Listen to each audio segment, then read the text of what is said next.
आज हम सब प्रोजेक्ट परख तैयारी उड़ान की के तहत जिला प्रशासन पाकुड़ द्वारा निर्मित जैक बोर्ड के वर्ग 10वीं के हिंदी बी विषय के मॉडल सेटों में से एक सेट 4 के खंड ख सेक्शन बी के प्रश्न संख्या 31 से 38 पर विचार करेंगे, जो कि 8 प्रश्न 2 नंबर के आते हैं, जिनमें से किन्हीं 6 प्रश्नों के उत्तर विद्यार्थियों को करने होते हैं। जोहार प्यारे बच्चों, नमस्कार प्रिय विद्यार्थियों। मैं कैलाशपति नारायण, मैं पाकुड़ जिला के महसपुर प्रखंड के अंतर्गत राजकीय टेट प्लस टू उच्च विद्यालय बिरकिट्टी में हिंदी विषय के अध्यापक के पद पर कार्यरत हूँ।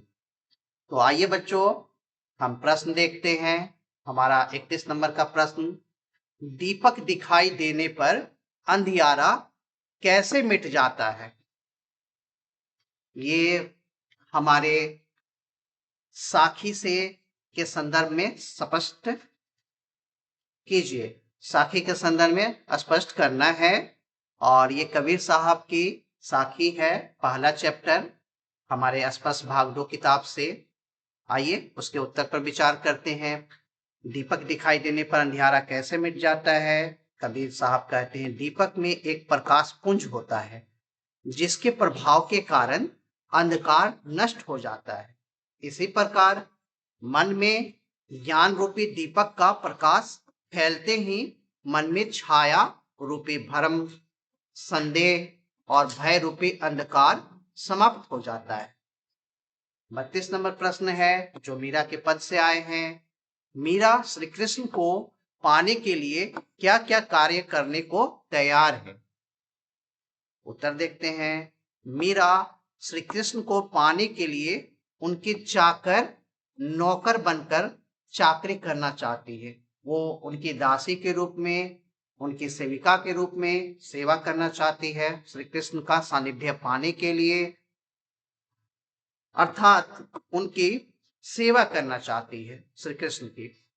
वे उनके लिए बाग लगाकर माली बनने तथा अर्धरात्रि में यमुना तट पर कृष्ण से मिलने व वृंदावन की कुंज गलियों में घूम घूम कर गोविंद की लीला का गुणगान करने को तैयार है। आइए बच्चों, प्रश्न संख्या 33 देखते हैं, जो कि हमारे पर्वत प्रदेश में पावस कविता से लिए गए हैं, जिनके कवि सुमित्रानंदन पंत जी हैं। सहस्त्र दृक् सुमन से क्या तात्पर्य है? कवि ने इस पद का प्रयोग किसके लिए किया होगा? आइए देखें उत्तर। पर्वत अपने चरणों में स्थित तालाब में अपने हजारों सुमन रूपी नेत्रों से अपने ही बिंब को निहारते हुए से प्रतीत होते हैं।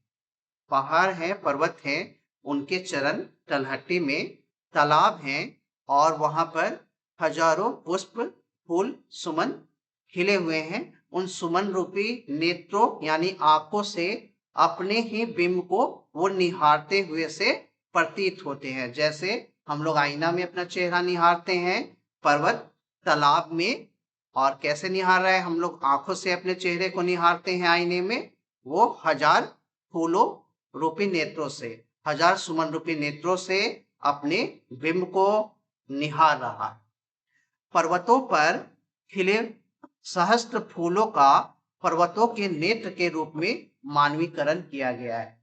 जिस तरह मानवों में, इंसानों में नेत्र आंखें होती हैं, उसी तरह पर्वतों पर खिले हुए हजारों पुष्प फूलों का पर्वतों का नेत्र यानी नयन, आंखें बताया गया है। उस रूप में मानवीकरण किया गया है। मानवीकरण अलंकार वो होता है जब किसी निर्जीव चीजों का हम मानव के रूप में उनका परिलक्षण करें या मानव के रूप में हम उन्हें दिखलाएं। इस तरह से स्पष्ट हो जाता है कि कवि ने इस पद का प्रयोग पर्वतों का मानवीकरण करने के लिए किया होगा।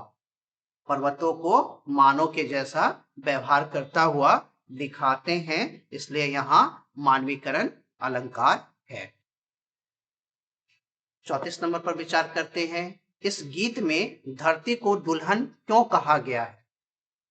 ये हमारे पाठ्य पुस्तक के गीत हैं। कर चले हम फिदा, कैफी आजमी जी की रचना है, उससे लिया गया है। इस गीत में धरती को दुल्हन क्यों कहा गया है? विचार करते हैं उत्तर पर। गीत में धरती को दुल्हन इसलिए कहा गया है क्योंकि सन 1962 के युद्ध में भारतीय सैनिकों के बलिदानों से, उनके रक्त से धरती लाल हो गई थी। 1962 ईस्वी में चीन ने हमारे भारत पर आक्रमण किया था और उस आक्रमण के फलस्वरूप हमारे बहुत सारे वीर सैनिक शहादत को प्राप्त हुए थे, शहीद हो गए थे। उनके खूनों से हमारी धरती लाल हो गई थी। जिस तरह एक दुल्हन लाल जोड़े में, लाल पोशाक में सजती है और शोभा देती है, उसी तरह हमारे वीर सैनिकों के रक्त से, खून से हमारी धरती लाल हो गई थी। तो इसलिए इस गीत में गीतकार ने धरती को दुल्हन इसलिए कहा है कि सन 62 के युद्ध में भारतीय सैनिकों के बलिदानों से, उनके रक्त से धरती लाल हो गई थी, मानो धरती ने किसी दुल्हन की भांति लाल पोशाक पहन ली हो। यहाँ धरती शहीदों के, हमारे वीरों के खूनों से लाल रंग में रंग गई थी, अर्थात भारतीय सैनिकों के रक्त से पूरी युद्ध भूमि लाल हो गई थी। चलिए दोस्तों आगे देखते हैं 35 नंबर क्वेश्चन। कवि सहायक के न मिलने से क्या प्रार्थना करता है? ये हमारे कविता हैं आत्मत्राण रविन्द्रनाथ ठाकुर जी की। उनमें रविन्द्रनाथ टैगोर जी ईश्वर से प्रार्थना करते हैं। क्या प्रार्थना करते हैं आइए देखते हैं। विपरीत परिस्थितियों के समय कोई सहायक अर्थात सहायता न मिलने पर कवि प्रार्थना करता है कि हे प्रभु, विपरीत परिस्थितियों में भले ही कोई सहायक न हो, पर मेरा बल और पौरुष न डगमगाए तथा मेरा आत्मबल कमजोर ना पड़े। कवि पूर्ण आत्मविश्वास के साथ सभी बाधाओं पर विजय प्राप्त करने की शक्ति मांगता है। आगे बढ़ते हैं बच्चों। 36 नंबर प्रश्न। बड़े भाई साहब छोटे भाई से हर समय पहला सवाल क्या पूछते थे? ये बड़े भाई साहब कहानी से आया है। प्रेमचंद रचनाकार हैं और बड़े भाई साहब के छोटे भाई स्वयं प्रेमचंद हैं। तो जब भी प्रेमचंद कहीं बाहर से खेल करके आते थे हॉस्टल छात्रावास में और बड़े भाई साहब की उन पर नजर पड़ती थी, तो आते के साथ बड़े भाई साहब हमेशा अपने छोटे भाई प्रेमचंद से एक ही सवाल पूछा करते थे। भाई से हर समय एक ही सवाल पूछते थे कि कहाँ थे अब तक। उसके बाद वे उसे उपदेश देने लगते थे कि यूं ही खेल में अगर अपना सारा समय जाया करोगे, पढ़ाई में वक्त न दोगे, समय न दोगे, तो हमारे अभिभावक जो बहुत आस से अपने गाढ़े मेहनत की कमाई के पैसों से हमें बाहर उस शिक्षा के लिए छात्रावास में रह करके पढ़ने भेजा है, तो उनके उन सपनों का क्या होगा। इस तरह की उपदेश वो विभिन्न उदाहरणों के माध्यम से दिया करते थे। चलिए बच्चों 37 नंबर प्रश्नों को देखते हैं। वामीरो अपना गाना क्यों भूल गई? ततारा वामीरो कथा से है, लीलाधर मंडलोई इसके रचनाकार हैं। वामीरो अपना गाना अचानक क्यों भूल जाती है? देखते हैं। वामीरो मंत्रमुग्ध होकर के गाना गा रही थी समुद्र के किनारे। सांझ के समय में वो एक शुद्ध होकर के, एक शुद्ध बुद्ध में, एक लय में मंत्रमुग्ध होकर के, मंत्र से जैसे बंधी हो, बिंदी हो, वैसे होकर वो गाना गा रही थी कि एकाएक समुद्र की एक ऊंची लहर ने उसे भिगो दिया, उसके पैरों को भिगो दिया। वह हड़बड़ा करके उठ बैठी। वो समुद्र के किनारे बैठी बैठी गाना गा रही थी। ऐसी स्थिति में उसने गाना बंद कर दिया था। चलिए 38 नंबर प्रश्न पर विचार करते हैं जो कि कारतूस से है। हबीब तनवीर जी इनके रचनाकार हैं।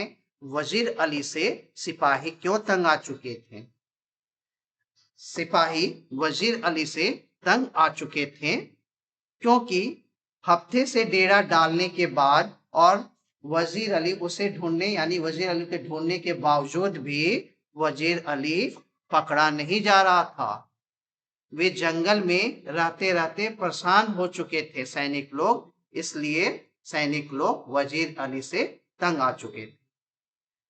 प्यारे बच्चों, मैंने 31 से 38 तक के प्रश्नों पर विचार विमर्श किया, आपके साथ आपकी जिज्ञासाओं का समाधान करने का कोशिश किया।